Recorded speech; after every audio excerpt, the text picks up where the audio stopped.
గాక.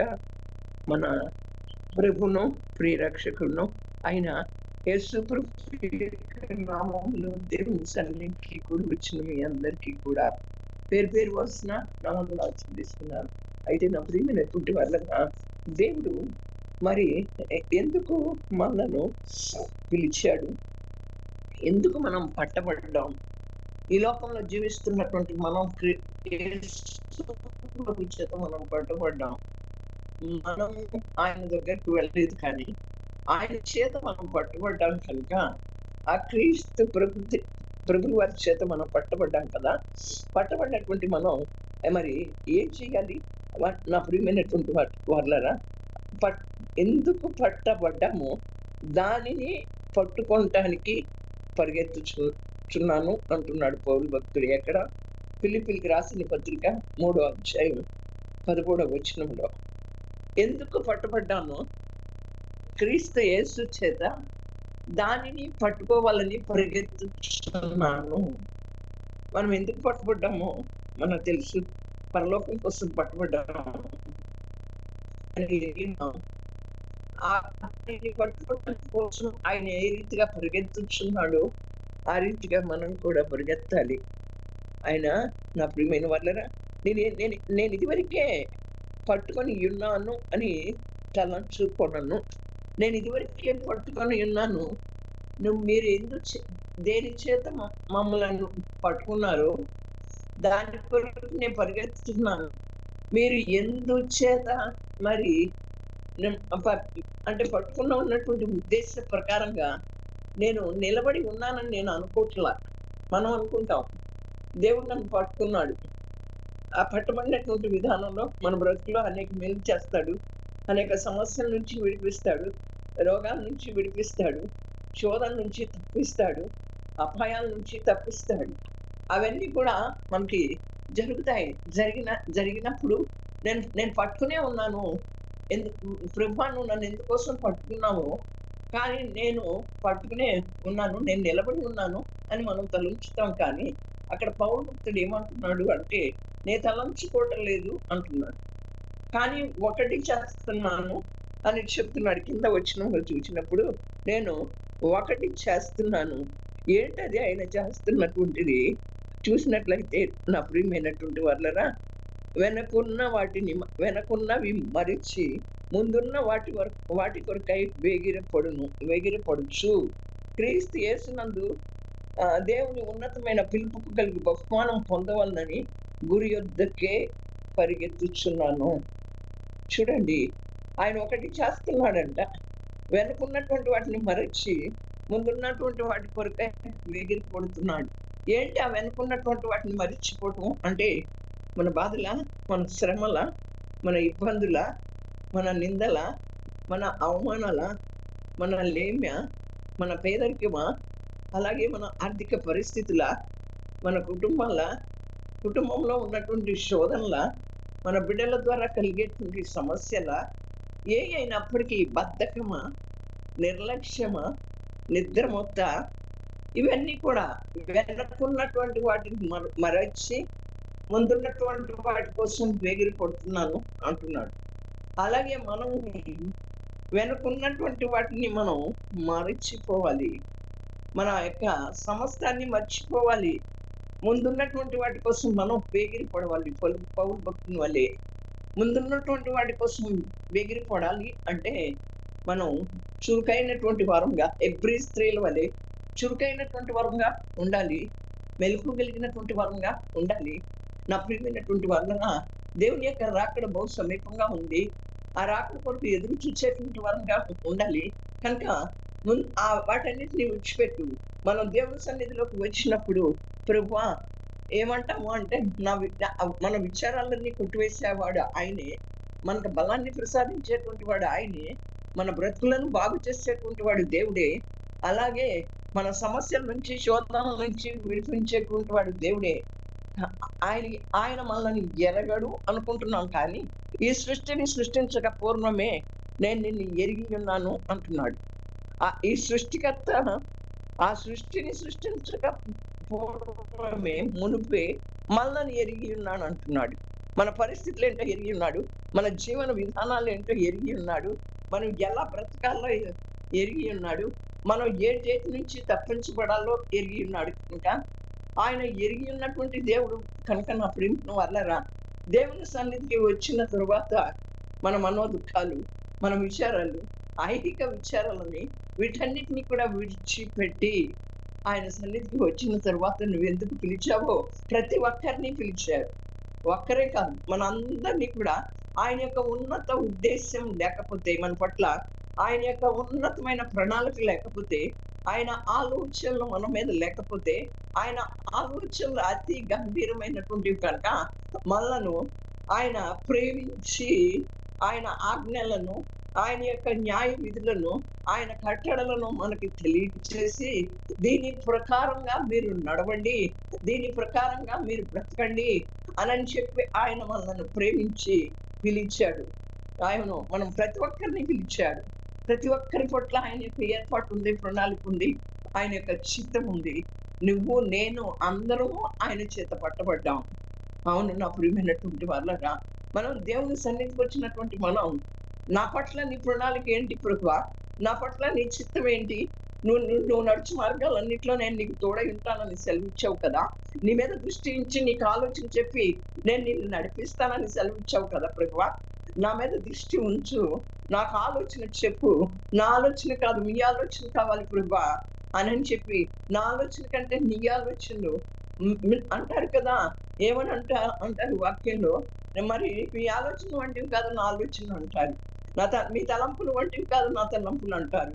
మన పట్ల ఆయన యొక్క ఉన్నతమైనటువంటి తలంపులు ఉన్నాయి. ఆయనకి మన పట్ల ఉన్నతమైనటువంటి ఆలోచనలు ఉన్నాయి, శ్రేష్టమైనటువంటి ఆలోచనలు ఉన్నాయి. మన ఆలోచన ఎందుకు పనికొస్తాయి? మన ఆలోచన పనికి రావు. ఏది జరిగినా కూడా దేవుని చిత్తమే జరిగించబడాలి అనేటువంటిది మనలోకి రావాలి. కనుకనే అక్కడ పౌలు భక్తుడు అన్నట్లుగా, నేను ఇదివరకే పట్టుకొని ఉన్నానని నేను తలంచట్లా. మనం కూడా ఇదివరకే పట్టుకొని ఉన్నామని మనం తలంచకూడదు. కానీ వెనుకున్నటువంటి వాటిని అన్నింటినీ కూడా మరచి ముందున్నటువంటి వాటి కోసం వేగిరపడాలి. అవును, ముందు మన ముందు ఏముంది? మీరు ఎందుకు పిలువబడ్డారు? ఎందుకంటే అంటారు దేవుడు, పరలోకం కోసం మీరు పిలువబడ్డారు.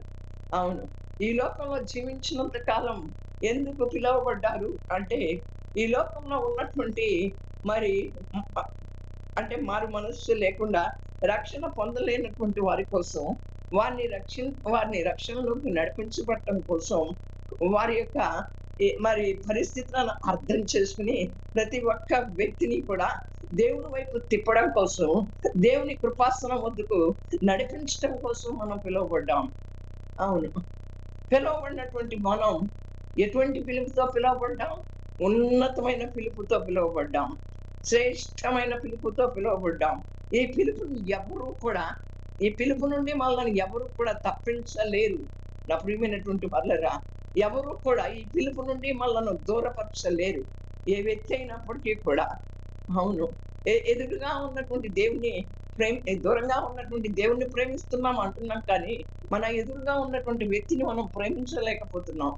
అవును, చూడండి మరి, మనం అనేకులను ప్రేమించాలని పిలిచాడు, అనేకులను తన మార్గం వైపు త్రిప్పాలని పిలిచాడు, అనేకులను తన కృపాసనం వద్దకు నడిపించాలని పిలిచాడు, అనేకులను తను పొందినటువంటి గాయాల ద్వారా, తను పొందినటువంటి మరి ఆ యొక్క వలికించినటువంటి సిలువలో రక్తం ద్వారా అనేకులు స్వస్థపరచబడాలి అని చెప్పి ఆ గాయాల గురించి మనం వివరించాలని పిలిచాడు. నా ప్రియమైన వాళ్ళరా, ఆ పిలుపు యోగ్యమైనటువంటిది.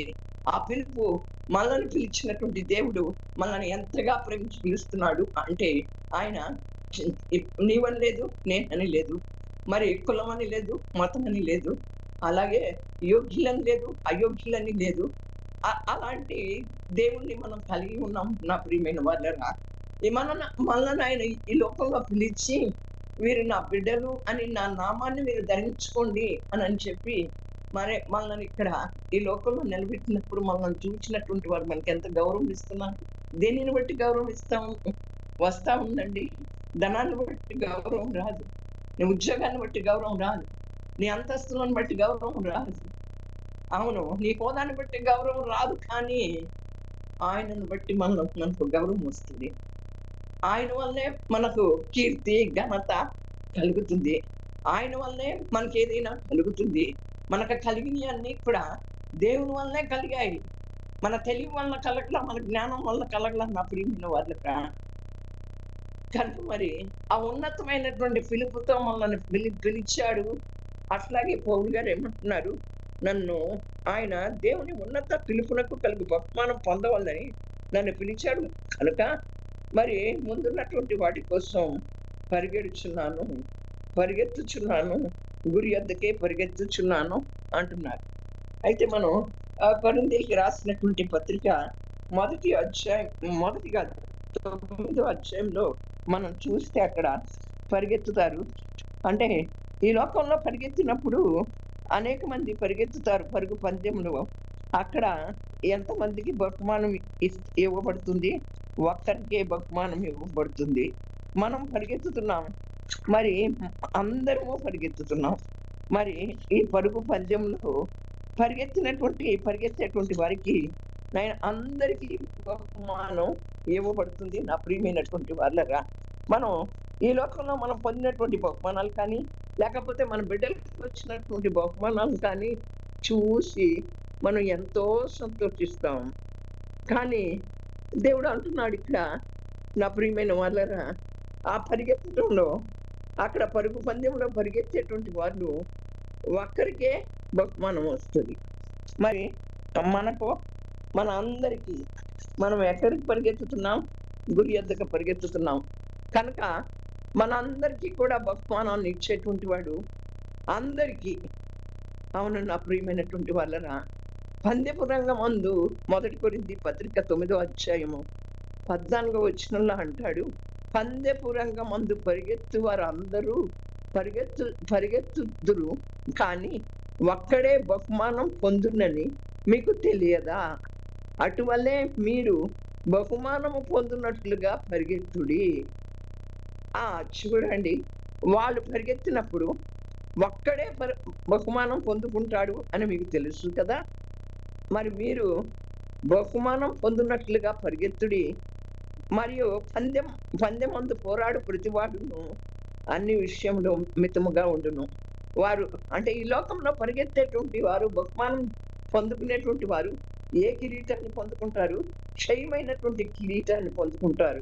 మనమైతే అక్షయమగు కిరీటాన్ని పొందుకోవటానికి గురి యొద్దకే మనం పరిగెత్తుతున్నాం, మితముగా ఉంటున్నాం. దేవుని సేవించేటువంటి విధానంలో, దేవుని సన్నిధిని ఆశ్రయించేటువంటి విధానంలో, దేవుని కొరకు జీవించేటువంటి విధానంలో, దేవుని కొరకు మరి ఏమి మనం చేస్తున్నామో అనేటువంటి విధానంలో మనం చాలా మితముగా ఉంటాం, చాలా మితముగా ఉంటాం. ఎందుకంటే నేను దేవుని కొరకు అది చేస్తున్నాను, ఇది చేస్తున్నాను అని మనం చెప్పకల్లా, కానీ దేవుడికే తెలుసు మనం ఏం చేస్తుంది కూడా, మనం ఎందుకు పరిగెత్తుతున్నామో కూడా. ఆ పరిగెత్తడంలో మనకు ఒక బహుమానం కోసం పరిగెత్తుతున్నాం. అందరికీ వస్తుంది ఆ బహుమానం. ఈ లోకంలో పందెపు రంగమందు పరిగెత్తే వారికి క్షయమగు కిరీటం వస్తుంది, కానీ మనకైతే అక్షయమైనటువంటి కిరీటం, వాడబారని కిరీటం, జీవ కిరీటం, అనేక రకాలైనటువంటి కిరీటాలు ఉన్నాయి. మరి ఏమంటాడు అంటే, మరణం వరకు నమ్మకంగా ఉండు, నీకు జీవ కిరీటం ఇస్తాను అంటున్నాడు. ఆ కిరీటాలు కావాలా మనకి? మనం ఈ లోకంలో మితంగా బ్రతుకుతూ, మితంగా దేవుని చూస్తూ, ఈ లోకం మనది కాదు నా ప్రియమైన వాళ్ళరా. మన పౌరస్థితి పరలోకమందు ఉంది. మనం పౌరస్థితిని పరలోకంలో సంపాదించుకోవలసినటువంటి వారంగా ఉంటుంది. వెళ్ళిపోవలసిందే. ఇవన్నీ కూడా మనం వెంట రావు కదా అని మనకి తెలిసినప్పటికీ కూడా వీటినే ప్రేమిస్తూ పరిగెత్తుతూ ఉంటాం. అయితే గురి యొద్దకే పరిగెత్తమంటుంది దేవుని యొక్క వాక్యం. ఆయన అంటున్నాడు, గురి చూడను అని వల్లనే పరిగెత్తేవాడిని కాదు. ఆయన గురి చూడకుండా పరిగెత్తట్లేదంట, గురి చూసి పరిగెత్తుతున్నాడు. అంటే గురి చూసి కొడితే పక్షి పై నుంచి కింద పడుతుంది, అంతే కదా. బాణం గురి చూసి వేస్తే ఆ పక్షి కిందకి పడుతుంది, కానీ ఆయన గురి చూడను వాని వల్లే పరిగెత్తట్లా, గురి చూచి పరిగెత్తున్నాడు. ఏది ఆ గురి? ఏది నా లక్ష్యం అని చెప్పి ఆ ఆ గురిని చూస్తున్నాడు ఆయన.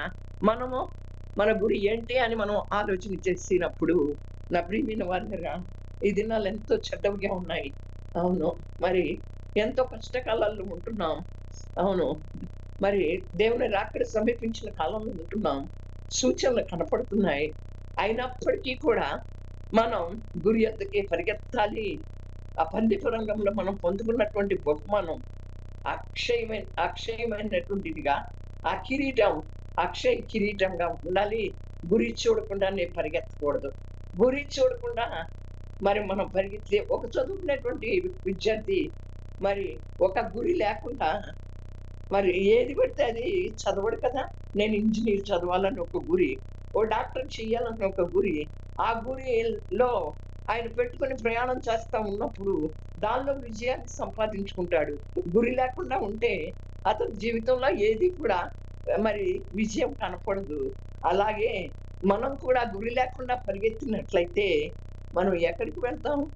ఈ లోకంలో ఉన్నటువంటి వాటినన్నిటిని సంపాదించుకుని అక్కడికి పరిగెత్తే వారంగా ఉంటాం. ఆ పరుగులో మనం ఎక్కడుంటాం అనేది మనం ఆలోచించుకోవాల్సినటువంటి వారంగా ఉంటున్నాం.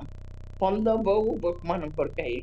అక్కడ హెబ్రీయులకు రాసినటువంటి పత్రిక 12వ అధ్యాయంలో ఆయన కూడా యేసు ప్రభు కూడా ఆ బహుమానాన్ని పొందాలని తన యొక్క అవమానాలన్నిటినీ కూడా సహించి తండ్రి కుడి పర్సన కూర్చున్నాడు. ఎవరి కొరకు సహించాడు? ఎవరి కొరకు భరించాడు? నీ కొరకు నా కొరకే భరించాడు. ఆయన ఏమి పాపం చేయలా. పాపం ఎరిగినటువంటి వాడు, పాపపు తలంపులు లేనటువంటి వాడు, మదమత్సర్యాలు లేనటువంటి దేవుడు కనుక ఆయన ఏ పాపమో ఎరగనటువంటి వాడు మన కొరకు పాపిగా ఎంచబడ్డాడు. నా ప్రియమైన వార్లరా, ఎంచబడి ఆ అవమానాన్ని నిర్లక్ష్యం చేశాడు. అంటే ఆ అవమానాన్ని తలంచుకోలా. ఎటువంటి అవమానం? వారు నిందించారు, సిలువ వేశారు, పిడిగుద్దులు గుద్దారు. నువ్వు దేవుని కుమారుడు అయితే నిన్ను నువ్వు కాపాడుకో అన్నారు. ముఖాన్ని ఉమ్మ వేశారు, మరి తలకు ముళ్ళ కిరీటాన్ని పెట్టారు అని మరి వీపు మీద కొరడా దెబ్బలు కొట్టారు. ఆ అవమానాలన్నింటినీ కూడా నిర్లక్ష్య పెట్టాడు. ఆ సిలువను సహించాడు. ఆ సిలువ ఎవరి కోసం సహించాడు? మన కోసమే సహించాడు. మనం ఈ లోకంలో కొంచెం కష్టం రాగానే, కొంచెం ఇబ్బంది రాగానే ఎంతకాలం సహించాలి? ఇంతకాలం సహించాలి అనుకుంటాం. అంతవరకు సహించాలి. అంతవరకు సహించిన వాడే దేవుని దగ్గర నిలబడతాడు. అది ఏ బాధ అయినా, ఏ శ్రమ అయినా, ఏ ఏ ఇబ్బంది అయినా, ఏ ఇరుకైనా, ఎలాంటి పరిస్థితులు అయినప్పటికీ కూడా మనం అంతవరకు సహించాలి. అంతవరకు సహించినటువంటి వాడే ధన్యుడు అంటుంది దేవుని యొక్క వాక్యం. ఆయన ఆ రీతిగానే ఈ అవమానాలన్నిటినీ ఎవరి కొరకు సహించాడు? మన కొరకే సహించాడు. నా ప్రియమైనటువంటి వాళ్ళారా, మన కొరకు సహించినటువంటి దేవుడు, మన కొరకు భరించినటువంటి దేవుడు తన కృపలో మనల్ని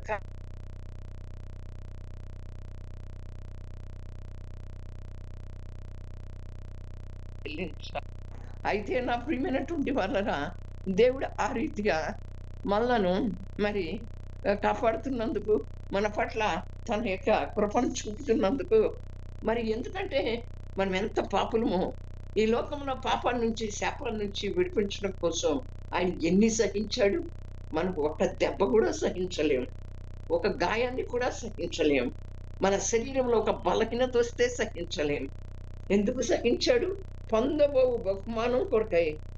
అవును, వాటన్నిటినీ కూడా సహించాడు. తన ఎదుట ఉంచబడిన ఆనందము కొరకై. ఆయన ఎదుట ఉంచబడినటువంటి ఆనందం ఏంటి? తండ్రి కుడి పర్సన కూర్చుని, నా ప్రియమైనటువంటి వాళ్ళరా, కుడి పర్సన ఆసీనుడై ఉన్నాడు. అయితే ఆ రీతిగా మనలను కూడా ఆ పైన ఉన్నటువంటి వాటిని వెతికి తండ్రి యొక్క కుడి పర్సన కూర్చుండేటువంటి స్థలంలోకి మనల్ని కూడా చేర్చాలని ఆయన ప్రతి అవమానాన్ని కూడా సహించాడు. నా ప్రియమైన వాళ్ళరా, ఆయన పరిగెత్తాడు. ఎందుకు పౌలు గారు పరిగెత్తారు? ఎందుకు పట్టబడ్డానో మరి నాకు తెలుసు, అయినా కూడా నేను గురి ఎద్దుకే పరిగెత్తుతున్నాను అంటున్నాడు. ఆ దేవుని సింహాసనం యొక్క కుడి పర్సన ఆసీనుడై ఉన్నాడు. మరి తండ్రి కుడి పర్సన యేసు ప్రభు. కనుకనే మనం కూడా ఆ స్థానంలో ఉండాలని ఆయన సమస్తాన్ని కూడా మరి భరించాడు నా ప్రియమైన వాళ్ళరా. యేసు వైపు చూస్తూ మన ఎదుట ఉంచబడిన పరుగు పందెంలో ఓపికగా పరిగెత్తాలి.